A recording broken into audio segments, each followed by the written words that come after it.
Hiya, babe. Say, how about a... Ouch! Does that answer your question, buddy? The Adventures of Maisie, starring Ann Sothern.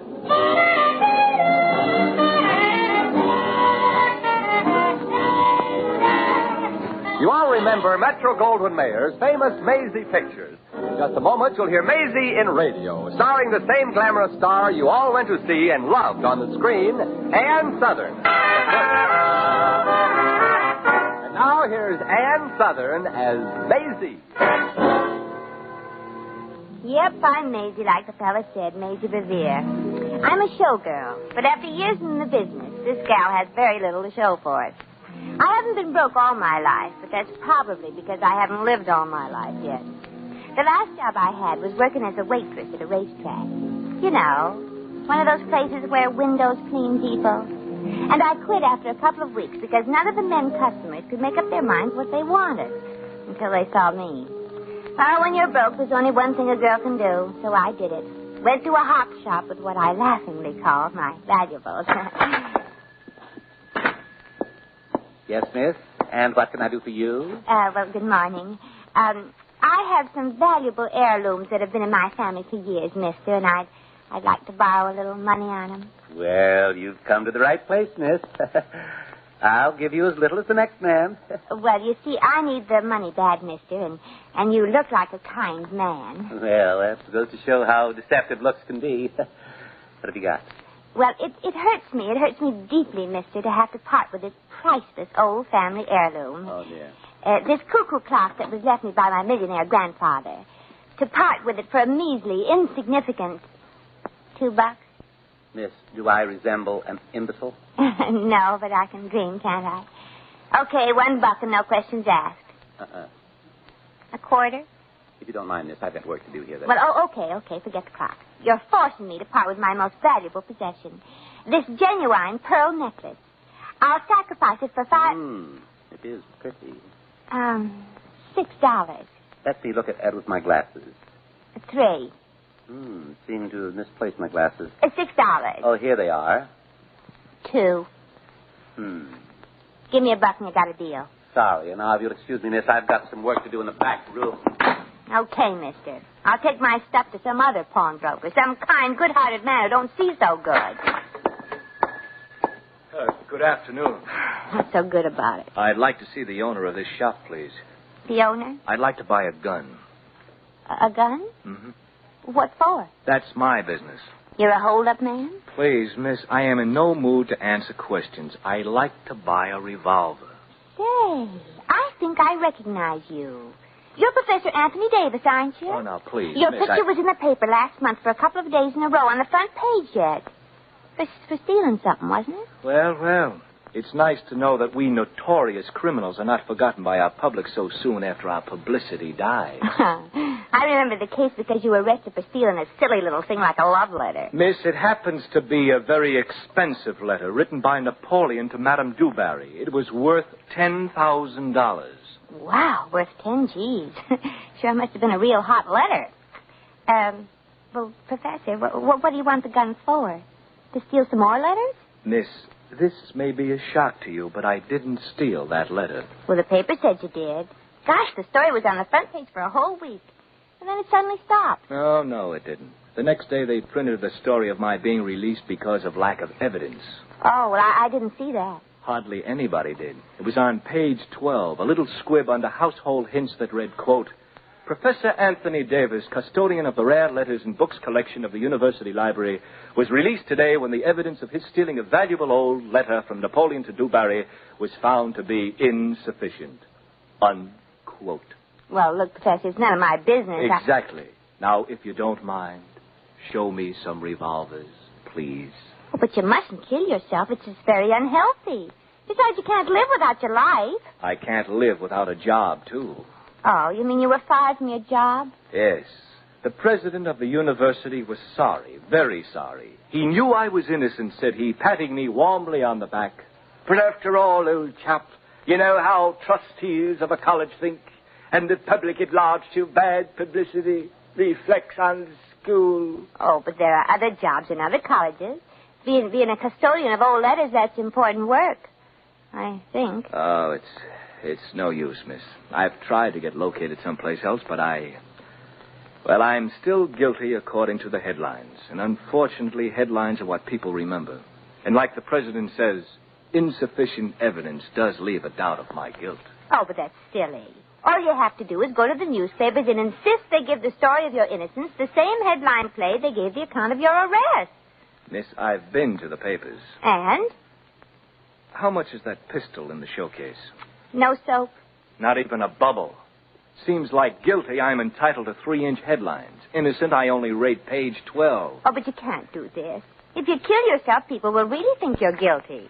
Well, thanks for your interest, miss, but there's nothing I can do about it. Well, maybe you can't, but I can. Look, Professor, promise me you'll go home and not kill yourself until you hear from me. Well, I'm going to call on every newspaper editor in town and insist that they whitewash your name in headlines. Well, do you think you can do it? Well, I won't give up till I swing it. I come from a very stubborn family that never gives up, you know. I got an uncle that still wears an Alf Landon for President button.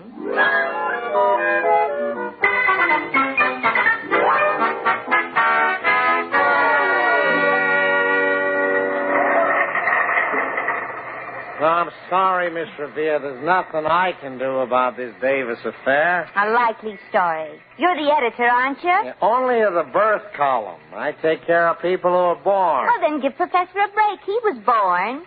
Yeah, I mean lately. Oh. Yeah, now, look. When a person isn't hot news anymore, what happens to him is only his own business. And mine, too, Mr. Hastings. If Davis can be considered guilty in headlines, why can't he be found innocent in headlines, too? If the whole world has thought him a crook, why can't the whole world know he didn't steal that letter? Miss Revere, I'm just a little guy trying to get ahead. And you sure can use one. The one you got don't seem to work so good. Now, Mr. Hastings, don't you see what printing the story of Professor Davis could mean to your career? Or are you interested in becoming the editor of this paper? I'm a hard-working slave, Miss Revere. For 20 years, I've been handed the crummiest jobs on the... I could be editor? Uh-huh. And you'll be able to afford to get married. I am married.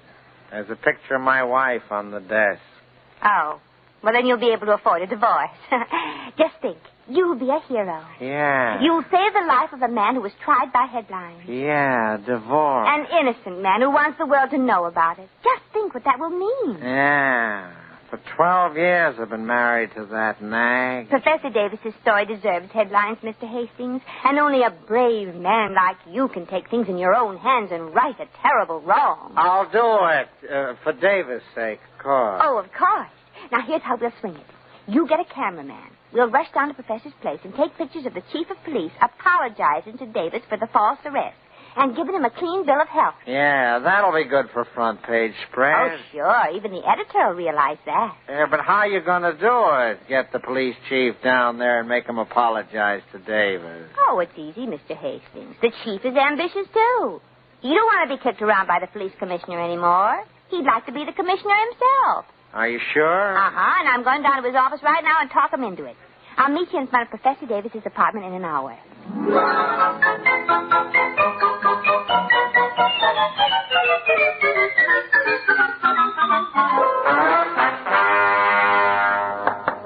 Come in.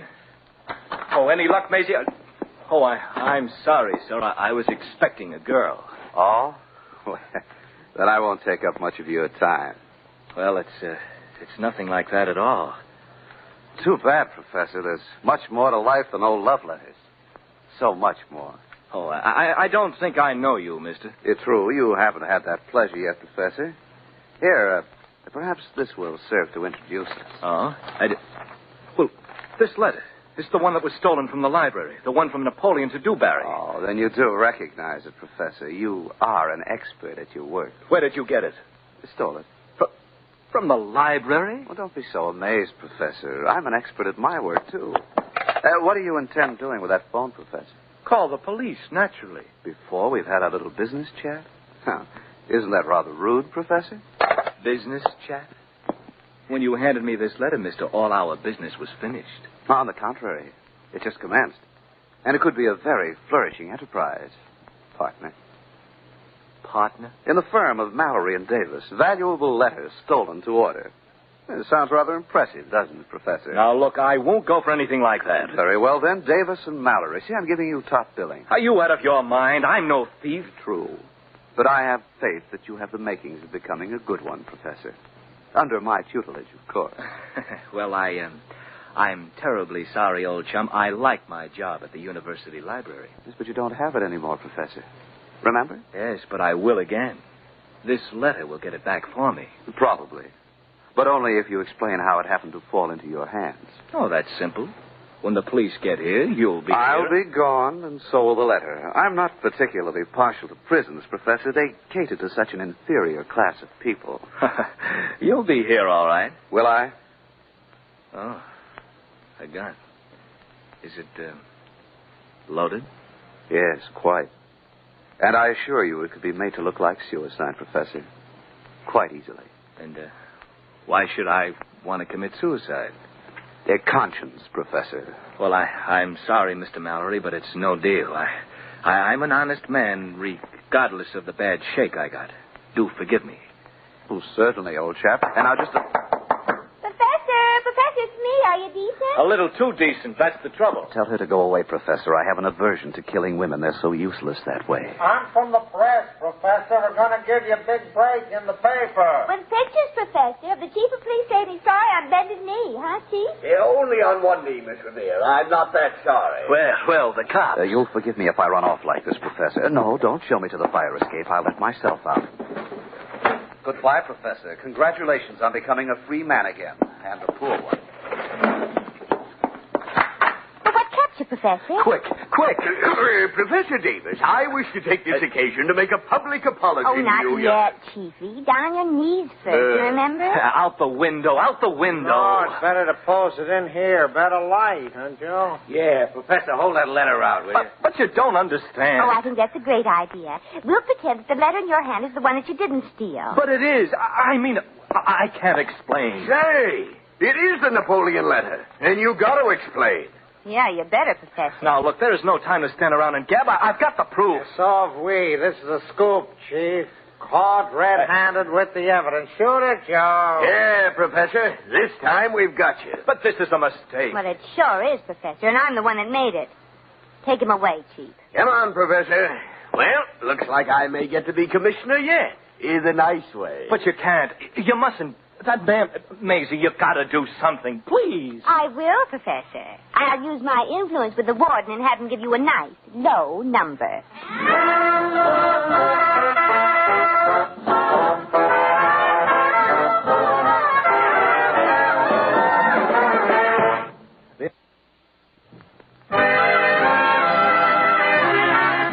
Now back to Maisie.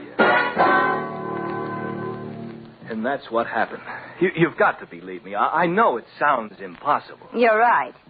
You believe me? No, it sounds impossible. Yeah, correct, Professor. And you're going to stay in this jail for a long, long time. Oh, what am I going to do? About 20 years, I'd say, huh, Chief?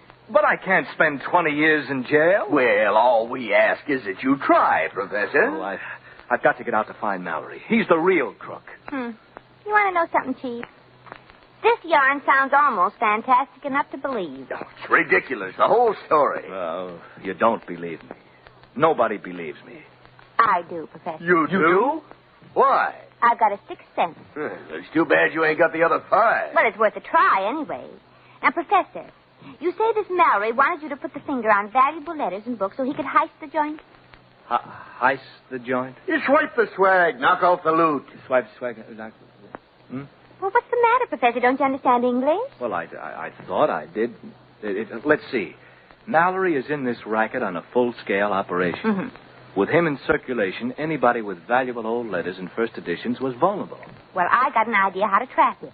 If it works, you're a free man, Professor, and if it doesn't work... You might get shot. Yeah, but I got to try it anyway. Yeah, but why, Maisie? Why risk your life for a total stranger? Oh, the answer's rather obvious, Chief. I'm stupid.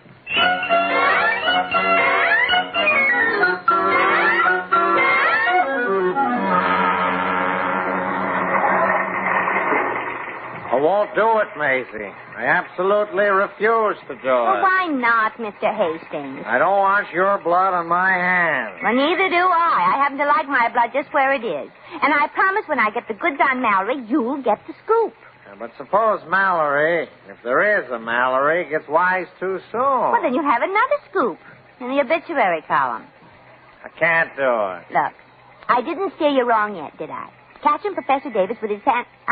catching him red-handed with the evidence moved you a couple of notches closer to the editor's job, didn't it? Yeah, and it's wonderful having a sense of power. Why, last night I even talked back to my kids. One more promotion and you'll be able to hate your wife in luxury. All you got to do is put this article in the paper. Yeah. Let me say it again. Yeah. Immensely wealthy Miss Maisie Revere checked into Royal Suite at Park Sherry Hotel this morning. The chief of police laid out the money for the suite out of his own pocket. He had a good day giving out parking tickets. And Miss Revere, a collector of first editions, brought with her a rare copy of Twelfth Night by George Bernard Shaw. Maisie, when Twelfth Night was written, Shaw wasn't born. Well, that's what makes this copy so rare. Yeah, you better make that by Shakespeare. Oh, makes the book more valuable, huh? By a name author?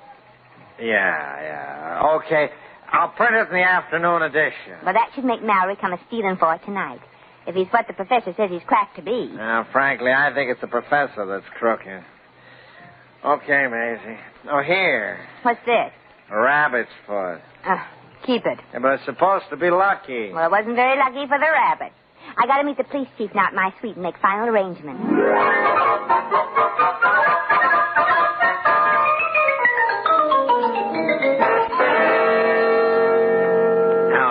Maisie, the tape recorder's hidden here in the radio. Turn this knob when you think this Mallory is. Yeah, well, if there is a Mallory, and if he bites the bait in the paper, and if he comes looking for that copy of Shakespeare's Twelfth Night. Yeah, and if he spills the beans about the other robbery. Well, and if he don't, he can change the title from Twelfth Night to Much Ado About Nothing. Yeah. Well, it sure is a dangerous thing you're undertaking, girlie. Any questions, Miss Revere? Yeah. Why don't I ever mind my own business? Maybe he won't even show. Hey, what was that? I heard a sound coming from the bedroom. Oh, it must be Mallory. Quick, Chief, turn off the lights and hide outside. Right. And I'll hide out there with you. No, Maisie, you've got to trap him into talking. You're not really scared, are you? Well, no, Chief. I'm quivering like this because I just took some medicine and forgot to shake the bottle. Well, outside now. He's coming in here. Oh, sure. Good luck now. Oh, dear.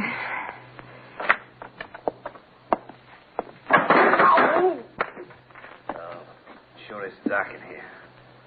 Now, where in the world would that light switch be? On the wall to your right, sir. Thanks. Who said that? Good evening, sir. Nice of you to drop in.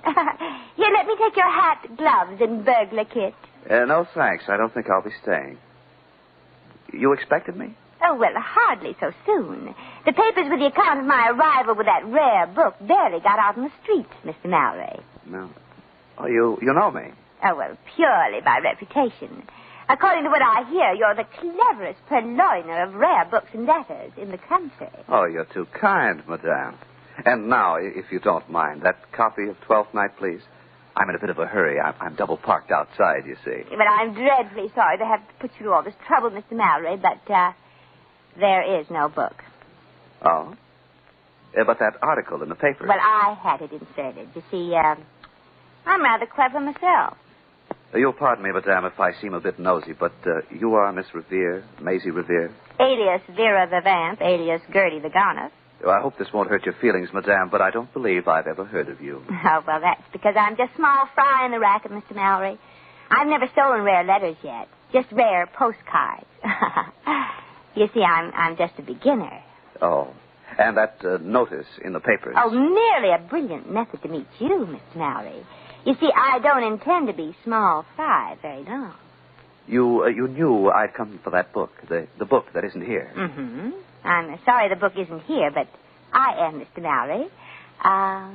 Shall we discuss business? Business? Mm-hmm. Certainly you can use an associate, Mr. Mallory.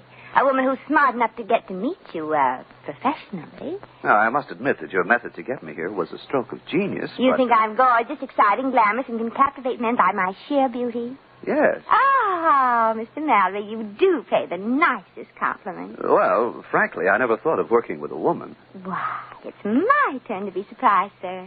A woman can find out things like where valuable books and letters are from unsuspecting collectors, you know. Male collectors, of course. Well, I've had no trouble doing that myself. Oh, but I could do it better and faster. After all, Mr. Mallory, I'm prettier than you. Yes, you are. Pretty. Very, very pretty. Well, thank you. Then we're all set. What was that?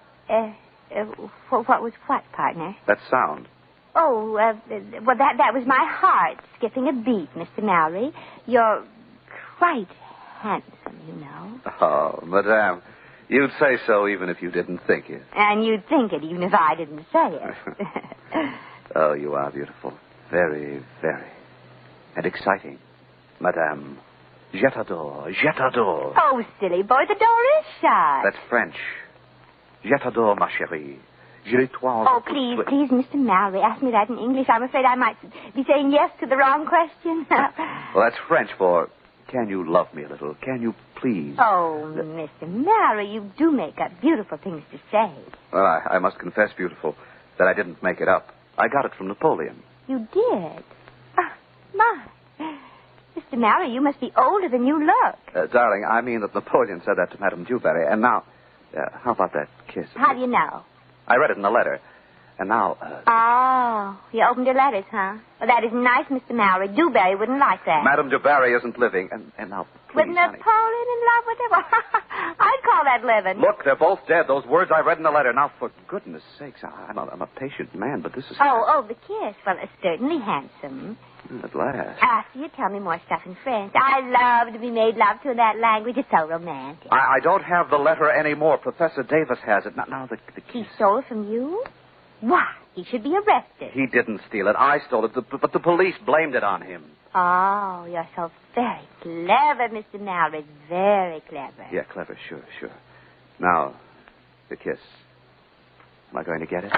You sure are, Mallory. Well, you did it, Maisie. Hold your arms out, please, Mallory. What for? Well, he don't want to dance with you, Mallory. Yeah, no dancing. Exactly. For you, the jig is up. Oh, this was a bit of a double cross, huh? Uh-huh. No hard feelings, Mr. Mallory? Hardly. You see, you have no proof. Silly boy. Yeah. You see that little machine? In there is a recording of everything you said. Oh, foolish me. And from now on, mister, your career is going to change a bit. You're going to switch from letters to numbers.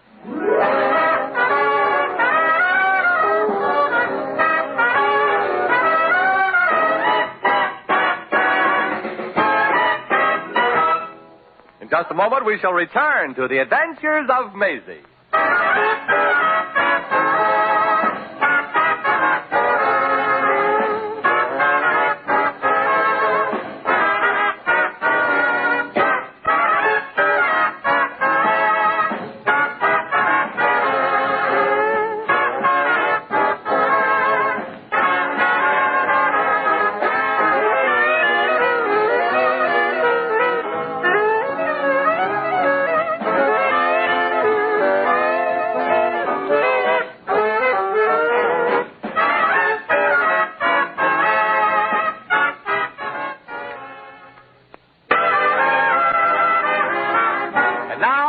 Again, here's Maisie. Well, I guess that was one of the only cases where the mouse baited the trap and the piece of cheese got caught.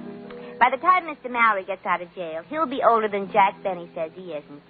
Professor Davis was clear. The newspapers really went all out on his story, and he got his job back. Well, I guess I might as well toddle back to my lonely room and take off these tight shoes. When you're broke, that's one enjoyment you can get out of life. And I got a good detective story to read, too. It's about the murder of a policeman up in Massachusetts. It's got a cute title, too. It's called The Cape Cod Copper Killer Caper. Some title.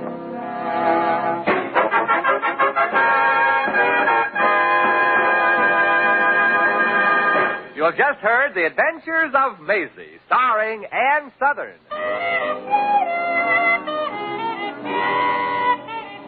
Maisie was written by Arthur Phillips. Original music was composed and conducted by Harry Zimmerman. Supporting cast included Peter Leeds, Hi Averback, Will Wright, Hans Conreid, and Frank Nelson. Jack McCoy speaking.